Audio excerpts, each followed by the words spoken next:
और एक से बढ़कर एक की शुरुआत करेंगे बंगाल के साथ, जहां शुभेंदु सरकार को तकरीबन 1 महीना बीतने वाला है और इसी बीच तेजी से बमबाजी और कटमनी लेने वालों का हिसाब किया जा रहा है। वहीं लोगों में भी ऐसे भ्रष्ट नेताओं के खिलाफ गुस्सा है। ये 6 तस्वीरें सबूत हैं कि बंगाल में कटमनी लेने वाले टीएमसी नेताओं का खेला अब खत्म हो चुका है। नंदीग्राम में टीएमसी नेता शमसुल इस्लाम को गिरफ्तार करने के समय अंडे फेंके गए। उत्तर 24 परगना, साउथ 24 परगना, कोलकाता, हुगली, बागनान में एक जैसी ही तस्वीर देखने को मिली। बंगाल में भ्रष्ट नेताओं पर कहीं जूते चप्पलों से हमला हो रहा है तो कहीं महिलाएं कटमनी वाले नेताओं को घर में ही घेर रही हैं।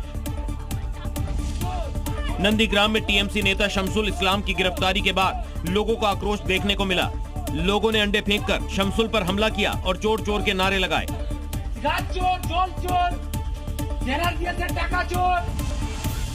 उत्तर 24 परगना में भी टीएमसी विधायक के खिलाफ नारेबाजी हुई। सामाजिक कल्याण योजना का जायजा लेने पहुंचे मतीन को घेरकर कार पर जूता फेंका गया। न्यू अलीपुर में भी पूर्व टीएमसी मंत्री अरूप बिस्वास के क्लब में लोगों ने जमकर तोड़फोड़ की। अरूप के भाई की गिरफ्तारी के बाद लोगों का गुस्सा भड़का। पहले क्लब के बाहर लोग जमा हुए और फिर ताले तोड़कर बिल्डिंग में एंट्री की। उलूबेरिया में भी टीएमसी विधायक अरुणव सेन का जमकर विरोध हुआ। जबरन वसूली और भ्रष्टाचार का आरोप लगाते हुए विधायक की तस्वीर को झाड़ू से पीटा और आग लगा दी। बंगाल में पिछली सरकार के दौरान जिसने भ्रष्टाचार किया, आतंक फैलाया और लोगों को डराकर कानून का माखोल उड़ाया, उन पर ताबड़तोड़ एक्शन देखने को मिल रहा है।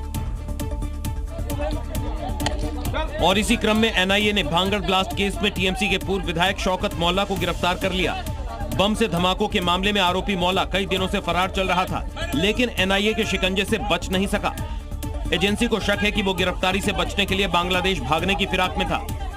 बता दें कि मौला पर 19 मार्च को हुए बम विस्फोट में मुख्य संदिग्धों में शामिल होने का आरोप है, जिसमें एक व्यक्ति की मौत हो गई थी जबकि कुछ लोग गंभीर रूप से घायल हुए थे। इस मामले में एनआईए ने शौकत के घर, पार्टी कार्यालय और अन्य संदिग्ध ठिकानों समेत कुल 8 स्थानों पर छापेमारी की थी। तब जाकर एनआईए ने दक्षिण 24 परगना से फरार पूर्व टीएमसी विधायक शौकत मौला को गिरफ्तार किया। मतलब साफ है कि पश्चिम बंगाल की हवा बदल चुकी है। कटमनी, भ्रष्टाचार और अपराध करने वालों का शुभेंदु सरकार हिसाब कर रही है। पहाड़ी इलाकों में मौसम में बदलाव और रुक रुक कर हो रही बारिश के बीच उत्तराखंड के चमोली में हादसा हुआ। पहाड़ी से गिरते हुए बोल्डर की चपेट में श्रद्धालुओं की एक बस आ गई, जिसकी कुछ देर बाद बद्रीनाथ यात्रा को रोकना पड़ा। दरअसल बद्रीनाथ हाईवे पर पीपलकोटी के पास से जब यात्रियों का जत्था रवाना हो रहा था, तभी अचानक से लगातार हो रही बरसात के चलते पहाड़ से बड़े बड़े बोल्डर गिरने लगे।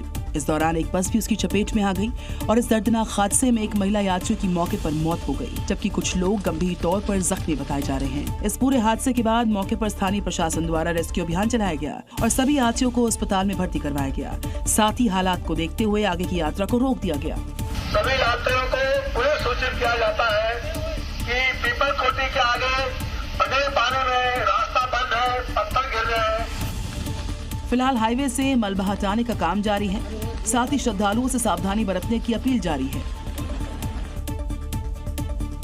यूपी के फिरोजाबाद में दर्दनाक हादसा हुआ। कार चालक की लापरवाही ने बाइक सवार एक शख्स की जान ले ली, जबकि दूसरा गंभीर रूप से घायल है। वहीं इस पूरे हादसे की रोंगटे खड़े कर देने वाली तस्वीर आई है सामने, जो सड़क किनारे लगे सीसीटीवी कैमरे में कैद हुई है। तस्वीरों में आप देख सकते हैं कि सड़क किनारे खड़ी कार का दरवाजा जैसे ही चालक खोलता है, तभी पीछे से तेज रफ्तार से आ रही एक बाइक सीधे दरवाजे से भिड़ती है। इस दौरान टक्कर इतनी जोरदार थी कि बाइक पर पीछे बैठा शख्स दूर तक गिरता है, जबकि बाइक चालक गाड़ी के साथ सड़क पर ही कई फीट दूर तक घसीटता गया।